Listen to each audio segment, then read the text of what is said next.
On a weather alert, let's turn it back to meteorologist Sam Schreier. You know, I was trying to get this in on the fly, so I'll just I'll change the location a bit. This was up near Teller County.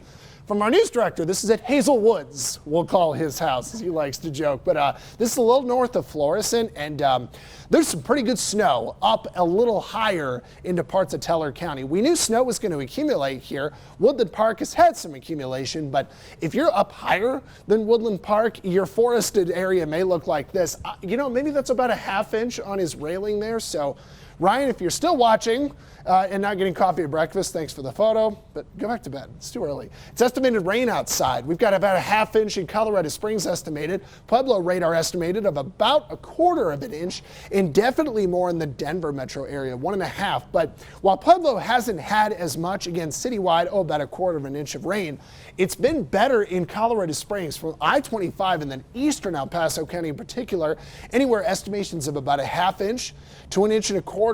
Highway 24 seems to have done really well, particularly right around Peyton. Overnight, we had some pretty good moisture kind of scattered throughout into that area, excuse me. So rain is still kind of generally moving off to the east and northeast. We've got some weak spotty drizzle and light showers from Pueblo to Otero County, but most of our rain is El Paso County, north through Castle Rock, and out east past Calhoun and out to Lyman. So it's great to get the moisture where it is. There are pockets where it's a little heavier, particularly around Black Forest, but all that's going to do is lead to maybe a little bit more water on the road and a hydroplaning concern. So my advice is to take it easy today, but dress warm because it is not going to get very warm outside. 50s in the Springs, 53 in Pueblo, 40s from Walsenburg to Trinidad.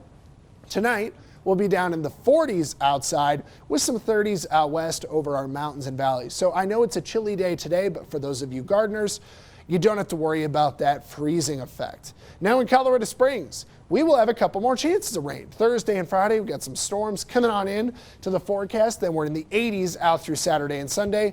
And next week, I do see us trying to get a couple more daytime storms. I think that next week's rain is a little bit more likely than the next 2 days. The problem with the next 2 days is our storms will form over the mountains. They'll be kind of spotty in development, so not everybody's going to get rain, and it just doesn't look like a super solid chance, but it was there. Pueblo, it's an even weaker chance the next 2 days. Storm formation will happen over the mountains. The irritating thing with Pueblo is that the mountains kind of split, of course, as they get away from Highway 50, so your chances of rain are never that good on this kind of setup, but you may get lucky, and we'll have some more chances next week. Canyon City now being at the foot of the Arkansas River Valley here, right at the headwaters. As it comes out of the valley, it's definitely a chance of rain the next couple days, and mid-80s over the weekend. Finally, Woodland Park, I feel pretty good about chances of rain the next 2 days. A little thunder could mix in there, and we will see more rain next week.